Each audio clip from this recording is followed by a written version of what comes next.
أعوذ بالله من الشيطان الرجيم بسم الله الرحمن الرحيم قل هذه سبيلي أدعو إلى الله على بصيرة أنا ومن اتبعني وسبحان الله وما أنا من المشركين. الحمد لله رب العالمين والعاقبة للمتقين والصلاة والسلام على رسوله الكريم أما بعد. সকল প্রশংসা আল্লাহ সুবহানাহু ওয়া তাআলা এবং সালাত ও সালাম বর্ষিত হোক রাসূলুল্লাহ সাল্লাল্লাহু আলাইহি ওয়াসাল্লামের উপর।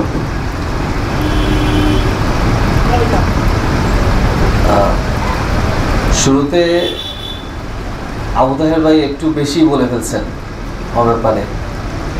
আমি সিলেটেরই মানুষ, আমার বাসা অর্ণবনমঞ্চাস কাছেই। তো আমি আপনাদের মতো, আপনাদেরই ভাই। আমরা আসলে এখানে থাকার কথা উনি জুড়ে নিয়ে আসছেন এই জায়গায়। তো এই রমাদান শুরুতে কিছু বিষয় নিয়ে একটু চিন্তা করি। আমাদের একটা প্রতিষ্ঠান আছে ঢাকায়, সেখানে মাত্র বললেন। তো ওই প্রতিষ্ঠানে আলোচনার জন্য একটা বিষয় আমি চুজ করছিলাম। তো এই বিষয়টা নিয়ে আমি একটু আলোচনা করতে চাই। আমাদের সিয়ামের মূল লক্ষ্যটা, আল্লাহ সুবহানাহু ওয়া তাআলা কোরআনে বলেন, ইয়া আইয়ুহাল্লাযীনা আমানু আউযু বিল্লাহি মিনাশ শাইতানির রাজীম, ইয়া আইয়ুহাল্লাযীনা আমানু কুতিবা আলাইকুমুস সিয়াম কামা কুতিবা আলাল্লাযীনা মিন ক্বাবলিকুম লাআল্লাকুম তাত্তাকুন। হে ঈমানদারগণ, তোমাদের উপর সিয়াম ফরজ করা হয়েছে যেরূপ ফরজ করা হয়েছিল তোমাদের পূর্ববর্তী লোকদের উপর, যাতে তোমরা তাকওয়া অবলম্বন করতে পারো। তাহলে সিয়াম ফরজ করার মূল উদ্দেশ্য কি? তাকওয়া অবলম্বন করতে পারি। তো তাকওয়ার ব্যাপারে আমরা সাধারণত বুঝি তাকওয়া হচ্ছে আল্লাহকে ভয় করা বা আল্লাহ সচেতনতা। আবার কেউ কেউ মনে করেন তাকওয়া হচ্ছে শুধু আল্লাহর নির্দেশিত ইবাদত সুষ্ঠুভাবে করতে পারাই হচ্ছে তাকওয়া। আমি কালকে এখানে একটু আলোচনা করলাম। অনেকেই আছেন আমাদের সমাজে, আমরা দেখি যে অনেকে শুধু সালাত পরিপূর্ণভাবে সুন্দরভাবে সালাত আদায় করা বা যাকাত দেয়া বা রোজা সিয়াম পালন করা, হজ করা, এতটুকু করতে পারাটাই বা কোরআনের সকল আদেশ নিষেধ মানাটাকেই বা এতটুকু ফরজ আদায় করাটাকেই ওনারা অনেকেই তাকওয়া মনে করেন। আবার অনেকে মনে করেন যে আল্লাহ নিষিদ্ধ সকল বিষয় থেকে বাঁচতে পারাই তাকওয়া। নামাজ পড়লাম না তো কি হয়েছে, আমি তো আর এটা করতেছি না, এটা হারাম খাচ্ছি না, এই করতেছি না, সেই করতেছি না। তো সকল নিষিদ্ধ বিষয় থেকে বাঁচতে পারাটাই অনেকে তাকওয়া মনে করেন। আবার বরং তাকওয়া হচ্ছে সকল আদেশ মেনে চলা, আল্লাহ সকল নির্দেশিত বিষয়ে মানা এবং সকল নিষিদ্ধ বিষয় থেকে দূরে থাকাই হচ্ছে তাকওয়া।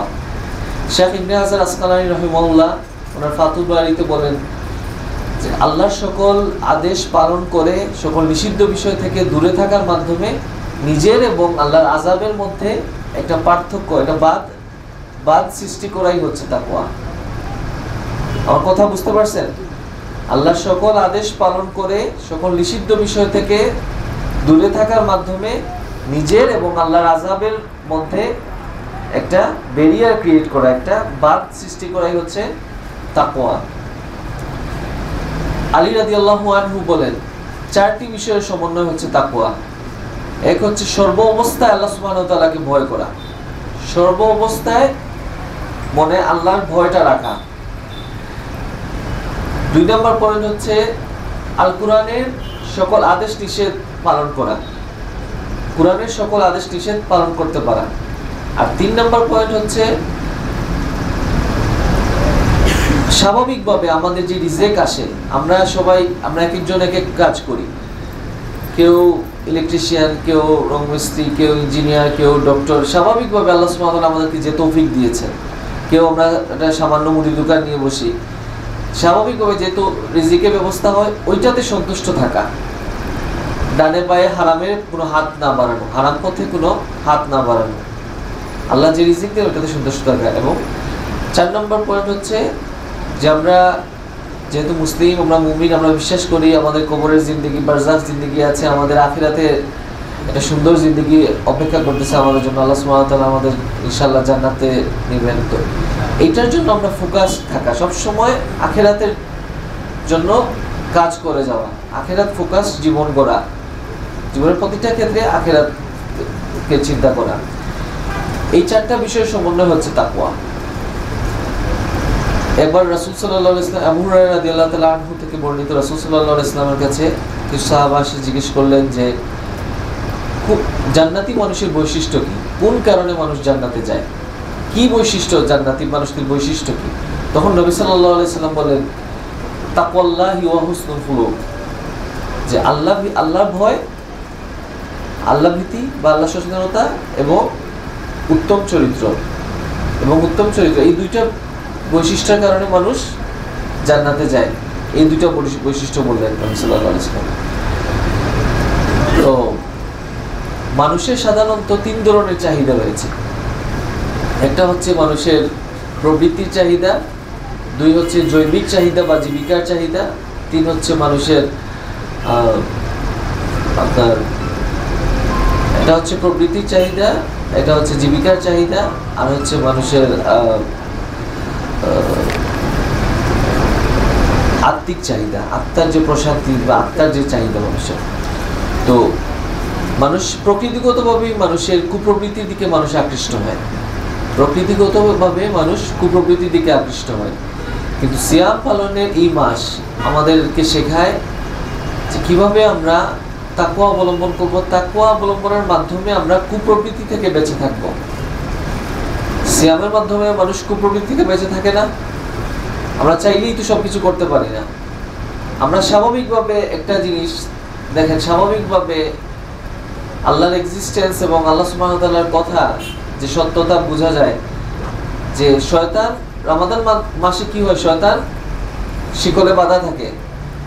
রমাদানের শুরুতে শয়তানকে শিকলে বাঁধা হয়ে যায় এবং রমাদানের শেষ সময়ে আবার শয়তানকে ছাড়া হয়। তো আপনি দেখেন যে আমাদের সমাজে তাকালেই দেখা যায়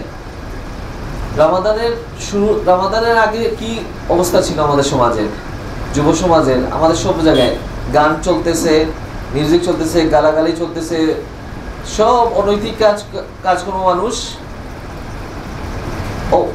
অবলীলায় করে যায়। কেউ কারো চোখে কিছু বাঁধে না, যে করে সেও এটাকে পাপ মনে করে না। কিন্তু এই রমাদানের মাস সিয়ামের মাসটা ঢুকার সাথে সাথে এই মানুষের মধ্যে একটু তাকওয়ার আবেশ চলে আসে, মানুষ সিয়ামের আবেশটা চলে আসে, মানুষ চাইলেই যেখানে মন চায় খাওয়া দাওয়া করে না। তো এই জিনিসটা, এটা আমরা অনেক জিনিস আছে আমাদের এমনি বুঝতে পারি, আমাদের পরিবেশ পরিস্থিতির কারণে আমরা বুঝতে পারি যে বা হাদিসের এবং কোরআনের আয়াতের আল্লাহর কথা বলার সত্যতা আমরা এমনি বুঝতে পারি। তো সিয়াম পালনের এই মাস হচ্ছে মানুষের কুপ্রবৃত্তি থেকে রক্ষার মাস, কুপ্রবৃত্তি থেকে নিজেকে বাঁচানোর মাস।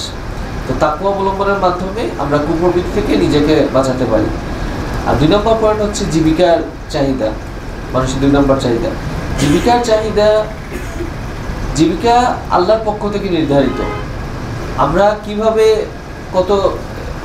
আমাদের জীবনে কি কি খাবো, কি করব না করব, সবকিছু আল্লাহর পক্ষ থেকে নির্ধারিত আমাদের জন্মের আগে থেকে। জীবিকার জন্য হায় হুতাশ করতে হবে না। আল্লাহ সুবহানাহু ওয়া তাআলা কোরআনে বলেন ওয়ামান ইয়াত্তাকিল্লাহা ইয়াজআল লাহু মাখরাজা ওয়া ইয়ারযুকহু মিন হাইসু লা ইয়াহতাসিব, যে তাকওয়া অবলম্বন করে কঠিন সংকটপূর্ণ মুহূর্তেও, যে সময়টা কঠিন সংকটপূর্ণ, মানুষ কোনো সলিউশন পাচ্ছে না কোন দিকে যাব, এই সময় মানুষকে আল্লাহ সুবহানাহু ওয়া তাআলা তাকে উত্তরণের পথ বের করে দেন, নতুন একটা ওয়ে বের করে দিবেন। যে তাকওয়া অবলম্বন করে যে সব দিকে দরজা বন্ধ, সব সমস্যার মধ্যে কঠিন সংকটপূর্ণ সময়ও এটা উত্তরণের ব্যবস্থা আল্লাহ করে দিবেন। ওয়ারযুকহু মিন হাইসু লা ইয়াহতাসিব, এবং এমন জায়গা থেকে তার রিজিকের ব্যবস্থা করে দিবেন, জীবিকার ব্যবস্থা করে দিবেন যা সে কল্পনাও করতে পারবে না। তাহলে আমরা এখানে কি পেলাম? তাকওয়ার মাধ্যমে রিজিকের ব্যবস্থা হয়। তাকওয়া অবলম্বন করলে আমরা সমাজে, আমি তো এই সমাজেরই ছেলে, আমি এখানে বড় হয়েছি, আমি সাধারণ পড়াশোনা করেছি। সো আমাদের সমাজে কি কিছু না করলে খাওয়াবে কে, খাবি কি, করবা কি, এর সাথে আল্লাহ আল্লাহ করলে শুধু এগুলোতে থাকলে হবে? এটা যাও কিছু করো। পরিবারের দেখা গেছে একটা ছেলেকে শুধু মাদ্রাসায় দেওয়া হয়, এমন সে ছেলে মাদ্রাসা থেকে গল্প যতটুকু দিন শিখে সে সমাজে পরিবারে এসে দেখা গেছে বাকি 3 ভাই 4 ভাই সবাই দিনই শিক্ষা শিক্ষিত। এরা কিছুতেই ওনার পরামর্শ নেয় না, কিছুতেই পরামর্শ করে না। উনি যদি কোনো তাকওয়ার উপরে ভিত্তি করে কোনো সলিউশন দেন, ওইটা কেউ মানতে চায় না। সবাই বলে না না ওই এগুলো তোমার এগুলোতে চলবে না। এখন বর্তমান দুনিয়া অনেক অ্যাডভান্স হয়ে গেছে, অনেক ঝামেলা আছে, এখানে একটু মাথা কাটিয়ে চলতে হবে। তো এগুলো আলেমদেরকে এই যারা তাকওয়ার ভিত্তিতে সলিউশনে যান, আলটিমেটলি ওনাদের কাছে এগুলো পরামর্শ নেওয়া হয় না। কেন? কারণ এখানে মূলতেই গলত। মাদ্রাসায় শুধু ওই ছাত্রকেই দেওয়া হয়েছে, আল্লাহর কাছে মানা হয়েছে যে আমার এই ছেলে আল্লাহ সুস্থ করে দিলে আমি ওই তোমার পথে দিয়ে দিব। এইরকম কোনো মতে মাদ্রাসায় কি না পারতে দেয়া, এইরকম দেওয়ার কারণে আমাদের এই বিশ্বাস নাই, আমাদের মধ্যে এই সমাজের এই বিশ্বাস নাই যে শুধু তাকওয়ার উপরে বেস করলে, তাকওয়া অবলম্বন করলে আল্লাহর পক্ষ থেকেই রিজেক আসবে। এবং সকালেও আমাদের শেখ আবু তাহের একটা আলোচনাতে বললেন, উনি যে রাসূল সাল্লাল্লাহু আলাইহি ওয়াসাল্লাম বলেন যে মানুষ যদি সত্যিকার অর্থে তাওয়াক্কুল করতে পারতো আল্লাহর উপরে, তাহলে আল্লাহ সুবহানাহু ওয়া তাআলা, রাসূল সাল্লাল্লাহু আলাইহি ওয়াসাল্লাম বলেছেন যে আল্লাহ সুবহানাহু ওয়া তাআলা পাখিকে যেভাবে খাওয়ান, পশু পাখি যেভাবে বের হয়ে যায় সকালে আবার দিন শেষে খাওয়া দাওয়া করে চলে আসে, ওইভাবে আল্লাহ সুবহানাহু ওয়া তাআলা মানুষের রিজিকের ব্যবস্থা করে দিতেন। সুবহানাল্লাহ। তো তাহলে আমরা দেখতে পাই তাকওয়ার কারণে মানুষের রিজিকের ব্যবস্থা হয়। এবং 3 নম্বর পয়েন্ট হচ্ছে আত্মিক চাহিদা। আত্মার চাহিদা, আত্মার যে তৃপ্তি। আলহামদুলিল্লাহ আমাদের যারা আমরা মুসলিম, যারা মুমিন, আমরা একটা জিনিস দেখি যে আমরা মুসলিম পরিবারে জন্মগ্রহণ করার কারণে যতই এদিক সেদিক করি না কেন, যতই উল্টাপাল্টা করি না কেন, অবশেষে আমাদের মসজিদে আসতে হয়। আমাদের আত্মার তৃপ্তি আমরা কোরআনেই পাই, আত্মার তৃপ্তি আমরা সালাতেই পাই, আত্মার তৃপ্তি আমরা কোরআন বুঝে আল্লাহর কথা শুনে হাদিস শোনার মধ্যে আমরা আত্মার তৃপ্তি পাই। তো আমরা সকালে আমি একটা আলোচনাতে বললাম যে কুফফারদের অনুসরণ করবো না। আমরা কুফফারদের অনুসরণ না করে আমরা কুফফাররা কিভাবে তৃপ্ত হয়, ওরা দুনিয়াতে যা যেমনি মন চায় এমনি চলে, ভোগের মাধ্যমে ওরা তৃপ্তি খুঁজে। ওরা একটা জিনিস, একটা গুনাহ করতে পারা, গুনাহ কি সব কি এগুলো তো ওরা হিসাব নিকাশ করে না। ওরা তৃপ্তির জন্য যা মন চায় তাই করে, ওইটার মাধ্যমে সে তৃপ্তি পায়। আর আমরা যদি কুফফারদের অনুসরণ করি হবে, আমরা যে সব ক্ষেত্রে কুফফারদের অনুসরণ শুরু করেছি। নবী সাল্লাল্লাহু আলাইহি ওয়াসাল্লাম বলছেন, একটা হাদিস আছে যে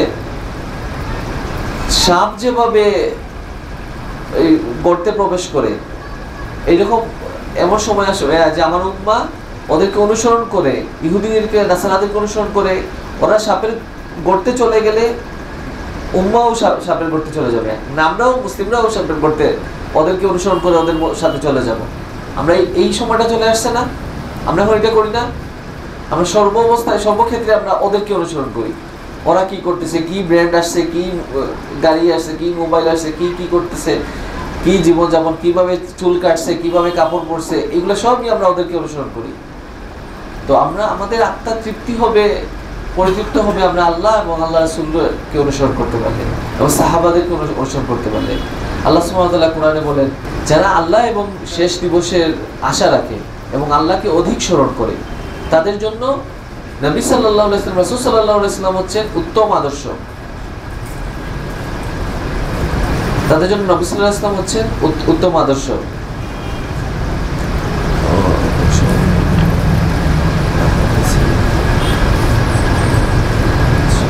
আচ্ছা, তো নবী সাল্লাল্লাহু আলাইহি ওয়াসাল্লামকে অনুসরণের মাধ্যমে আমাদের আত্মা পরিতৃপ্ত হবে, আমাদের ইবাদত কবুল হবে, আমাদের আল্লাহর সন্তুষ্টি অর্জন করতে পারবো।